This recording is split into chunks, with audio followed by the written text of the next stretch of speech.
नमस्कार मंडळी, श्री स्वामी समर्थ. तर सोमवारी आलेली आहे सोमवती अमावस्या. या अमावस्येच्या दिवशी आपल्याला एक साधा सोपा परंतु अत्यंत प्रभावी उपाय करायचा आहे. म्हणजे बऱ्याच मुलींच्या लग्नाला जे काही विघ्न येत आहेत, लग्नात काही ना काही प्रॉब्लेम अडचणी ह्या निर्माण झालेल्या आहेत, तर आपल्याला सोमवारी हा एक उपाय करायचा आहे. म्हणजे पिंपळाच्या झाडाला 11 फेऱ्या मारायच्या आहेत आणि 21 दिवसामध्येच मुलांचं लग्न हे जुळणार आहे. मुलांच्या कुंडलीमध्ये 21 दिवसामध्ये लग्नाचे योग निर्माण होतील.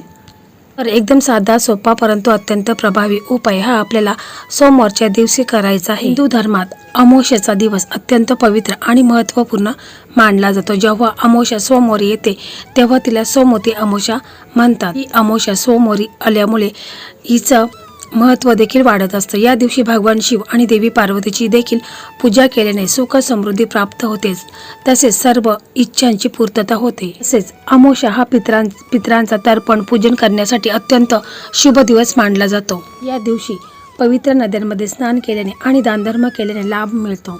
आणि म्हणून आपण या अमावस्येच्या दिवशी मुलांच्या लग्नासाठी काही उपाय, काही सेवा केला तर त्याचं 100 पट फळ आपल्याला प्राप्त होत असतो.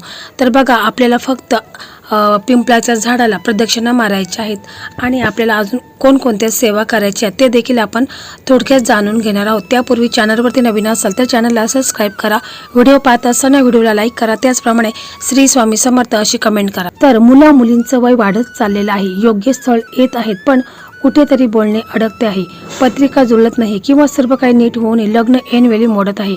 जर तुमच्याही मुलींच्या विवाहात सतत अडचणी किंवा विनाकारण उशीर होत असेल तर आजचा हा व्हिडिओ खास तुमच्यासाठीच आहे. सोमवती अमावस्या म्हणजे सोमवारी येणारी अमावस्या ही वर्षातून 1 किंवा 2 वेळाच येत असते. सोमवारी आल्यामुळे तिला विशेष असे महत्त्व प्राप्त झाले आहेत आणि आपल्या ज्या मुलांच्या लग्नात जे काही अडथळे निर्माण झालेले आहेत, मुलांच्या कुंडलीमध्ये पितृदोष आहे, कालसर्पदोष आहे किंवा विवाहात येणारे अडथळे दूर करण्यासाठी सर्वात शक्तिशाली अशी ही अमावस्या आहे. बघा, आता प्रश्न असा पडतो की हा उपाय कोणी करावा. तर हा उपाय स्वतः मुलगा किंवा मुलीने केला तर अतिशय उत्तम आहे. परंतु आजकाल आपण पाहत असो मुलांना इतका वेळ नसतो, ते जॉब करत असतात किंवा बाहेर राहत असेल, तर मग हा उपाय घरातील कोणत्याही सदस्याने आपल्या मुलांच्या लग्नासाठी केला तर अतिशय उत्तम आहे. म्हणजे मुलाची आई करू शकते, वडील करू शकतात, भाऊ करू शकतो, बहीण करू शकते किंवा बहिणी करू शकते, कोणीही हा उपाय मुलांच्या लग्नासाठी करायचा आहे. तुम्हाला हा जो उपाय आहे सकाळी आपल्याला 8 वाजून 15 मिनिटापर्यंत करायचा आहे. तर तुम्हाला सकाळी लवकर उठायचं आहे, 6 वाजता तुम्हाला उठायचं आहे, ब्रह्ममुहूर्तावर उठण्याचा प्रयत्न करायचा आहे. सकाळी आंघोळ करायची, आंघोळीच्या पाण्यामध्ये घरातील सर्व सदस्यांनी थोडेसे काळे तीळ आहेत तर ते टाकायचे किंवा गोमूत्र टाकायचं. यामुळे तुमच्यावर जी काही नकारात्मकता आहे तर ती दूर होण्यास मदत होत असते. त्याच्यानंतर तुम्हाला स्वच्छ कपडे घालायचे आहेत. तुम्ही या दिवशी पिवळे कपडे किंवा पांढरे कपडे घालणे अतिशय महत्त्वाचं आहे.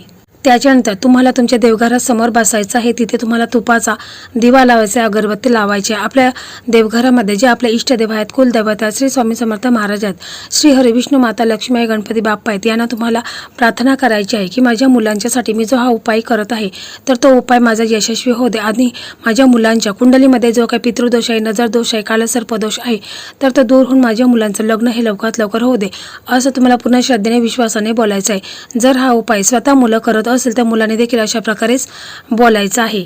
आणि मग त्याच्यानंतर तुम्हाला काय करायचं आहे की एक तांब्या भरून तुम्हाला पाणी घ्यायचं आहे किंवा तुम्ही ग्लास भरून देखील घेऊ शकता. तुमच्याकडे जो तांब्या असेल तो तांब्या भरून पाणी घ्यायचं आहे आणि तो अर्धा तांब्या भरून पाणी घ्यायचं आहे. त्याच्यामध्ये तुम्हाला अर्धा कप कच्चं दूध टाकायचं आहे, चमचाभर तुम्हाला काळे तीळ ते टाकायचे आहेत आणि चमचाभर साखर टाकायची आहे.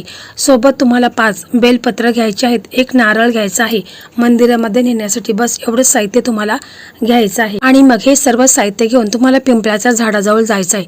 तिथे गेल्यानंतर बघा, अमावस्या असल्यामुळे आपल्याला पिंपळाच्या झाडाला स्पर्श करायचा नाही, फक्त नमस्कार करायचा आहे. आपण काय करायचं आहे की जे आपण पाणी 1 तांब्या भरून पाणी घेतलेलं आहे त्याच्यामध्ये आपण दूध टाकलेलं आहे, तर हे सर्व आहे तर ते तुम्हाला पिंपळाच्या मुळाला अर्पण करायचं आहे. तर सगळ्यात महत्त्वाचं म्हणजे तुम्हाला ओम नमः शिवाय, ओम नमः शिवाय या मंत्राचा जप करायचा आहे आणि पिंपळाच्या झाडाला तुम्हाला प्रदक्षिणा मारायच्या आहेत. तुम्हाला पिंपळाच्या झाडाला 21 प्रदक्षिणा मारायच्या आहेत. प्रदक्षिणा मारता वेळेस तुम्हाला ओम नमः शिवाय, ओम नमः शिवाय या मंत्राचा जप करायचा आहे किंवा ओम नमो भगवते वासुदेवाय नमः हा मंत्र म्हटला तरी देखील चालेल. कारण असं केल्याने तुमचे पितृ आहेत तर ते तुमच्यावर प्रसन्न होतील आणि मुलांच्या लग्नातील अडथळे दूर होतील. मग त्याच्यानंतर आई वडील जर हा उपाय करत असेल तर आई वडिलांनी पिंपळाच्या झाडाला प्रार्थना करायची आहे की माझ्या मुलांच्या कुंडलीमध्ये जो काही पितृदोष आहे, नजर दोष आहे, कालसर्पदोष आहे तर तो दूर होऊन माझ्या मुलांचं लग्न हे लवकरात लवकर व्हावे असं तुम्हाला पूर्ण श्रद्धेने विश्वासाने बोलायचं आहे. त्याच्यानंतर जर तुमची मुलं जर हा उपाय करत असेल तर मुलांनी देखील अशा प्रकारे पिंपळाच्या झाडाला प्रार्थना करायची आहे की माझ्या कुंडलीमध्ये जो काही पितृदोष आहे, नजर दोष आहे, कालसर्पदोष आहे तर तो दूर होऊन माझं लग्न हे लवकरात लवकर व्हावे असं तुम्हाला पूर्ण श्रद्धेने विश्वासाने बोलायचं आहे. आणि मग तिथे थोडा वेळ तुम्हाला बसायचं आहे आणि ओम नमो भगवते वासुदेवाय नमः, ओम नमो भगवते वासुदेवाय नमः हा मंत्र तुम्हाला 11 वेळा तिथे बसून बोलायचं आहे. कारण पिंपळाच्या झाडामध्ये साक्षात श्री हरिविष्णू, माता लक्ष्मी यांचा वास पिंपळाच्या झाडामध्ये असतो. त्याच्यानंतर आपल्याला महादेवांच्या मंदिरामध्ये जायचं आहे. तिथे गेल्यानंतर आपल्याला काय करायचं आहे की जे आपण कच्चं दूध आणलेलं आहे तर ते कच्चं दूध आहे तर ते महादेवांच्या शिवपिंडीवरती तुम्हाला अर्पण करायचं. मग जी बेलपत्र आपण घेतलेली आहेत 5 तर ती महादेवांच्या शिवपिंडीवरती अर्पण करता वेळेस तुम्हाला ओम नमः शिवाय, ओम नमः शिवाय या मंत्राचा सातत्याने जप करायचा आहे, उच्चार करायचा आहे. आणि त्याच्यानंतर आपण जो नारळ घेतलेला आहे म्हणजे नारळ आपण जो पाण्यावाला असतो किराणा शॉपमधून घेतलेला आहे तो नारळ आपल्याला तिथे घ्यायचा आहे आणि तो शिवपिंडीवरती तुम्हाला अर्पण करायचा आहे. आणि मग तिथे तुम्हाला थोडा वेळ बसायचा आहे आणि ओम नमः शिवाय, ओम नमः शिवाय या मंत्राचा तुम्हाला जप करायचा आहे. 5 मिनिटं तुम्हाला या मंत्राचा जप करायचा आहे. आणि मग त्याच्यानंतर तुम्हाला शेवटी हात जोडून डोळे बंद करून मनापासून प्रार्थना करायची आहे की हे महादेवा, पार्वती माते, माझ्या विवाहातील सर्व दोष, सर्व बाधा, पितृदोष आहे तर ते नष्ट कर. मला लवकर चांगला मनासारखा जोडीदार जीवनसाथी मिळू दे असं मुलांनी पूर्ण श्रद्धेने विश्वासाने बोलायचं आहे. जर मुलाचे आई वडील हा उपाय करत असेल तर त्यांनी देखील अशा प्रकारेच मुलांच्या लग्नासाठी प्रार्थना करायची आहे की हे महादेवा, पार्वती माते, माझ्या मुलांच्या विवाहामध्ये सर्व दोष आहेत, सर्व बाधा आहेत, पितृदोष आहे, मंगल दोष आहे तर तो दूर होऊन त्यांना त्यांच्या मनासारखा जोडीदार मिळू दे असं तुम्हाला पूर्ण श्रद्धेने विश्वासाने बोलायचं आहे. तर बघा, पूर्ण श्रद्धा आणि विश्वास असणे फार महत्त्वाचं आहे. मनामध्ये किंतु परंतु आणायचं नाही. पूर्ण श्रद्धेने विश्वासाने तुम्ही जर हा सोमवारी या सोमवती अमावस्येच्या दिवशी जर हा उपाय केला तर बघा 90 दिवसाच्या आतमध्येच मुलांसाठी स्थळ यायला सुरुवात होईल आणि मुलांचं लग्न 1 महिन्याच्या आतमध्येच ठरेल. फक्त पूर्ण विश्वासाने श्रद्धेने तुम्हाला हा उपाय करायचा आहे. कारण बघा, सोमवार हा भगवान शंकरांचा वार आहे. ज्यांनी पार्वतीशी लग्न केले आणि अमावस्या ही पितरांची तिथी आहे. 90% वेळा लग्न न जमण्याचं कारण पितृदोष किंवा कुलदेवतेची नाराजी असते. सोमवती अमावस्येला पिंपळ पूजन केल्याने पित्र तृप्त होतात आणि महादेव लग्नाचा आशीर्वाद देतात. म्हणून याचा रिझल्ट इतका फास्ट मिळतो की मंगलदोष असेल, मुलांच्या कुंडलीत पितृदोष असेल, कोणतेही दोष असेल तर ते दूर होऊन मुलांचं लग्न हे लवकरात लवकर ठरत असतं. तसेच बघा, तुम्हाला काही नियम आहेत तर त्या नियमांचं देखील पालन करायचं आहे. तर बघा, अमावस्या असल्यामुळे तुम्हाला पिंपळाच्या झाडाला स्पर्श करायचं नाही. तसेच बघा, तुम्ही त्या दिवशी अजिबात भांडण करायचं नाही, कोणावर चिडायचं नाही, खोटं बोलायचं नाही. तसेच पूर्ण विश्वास हा तुमच्यामध्ये असायला हवा, पॉझिटिव्ह विचार तुमच्या मनामध्ये असायला हवेत. हा उपाय केल्यावर बघा 90 दिवसाच्या आत चांगली बातमी, चांगलं स्थळ नक्कीच चालून येईल. हजारो लोकांनी याचा अनुभव घेतलेला आहे. फक्त तुम्ही पूर्ण श्रद्धा आणि विश्वास मनामध्ये ठेवून हा उपाय तुम्हाला व्यवस्थितपणे करायचा आहे. तसेच बघा, सोमवती अमावस्या इतकी महत्त्वाची असते की ह्या अमावस्येच्या दिवशी विवाहित स्त्रिया आपल्या पतीच्या दीर्घ आयुष्यासाठी उपवास करतात आणि भगवान शिव व देवी पार्वतीची पूजा देखील करतात. या दिवशी पिंपळाच्या झाडाची पूजा केली जाते आणि त्याला प्रदक्षिणा घातली जाते. या अमावस्येच्या दिवशी पवित्र नदीत स्नान केल्याने आणि दानधर्म केल्याने अनेक जन्मातील पापांपासून मुक्ती मिळते.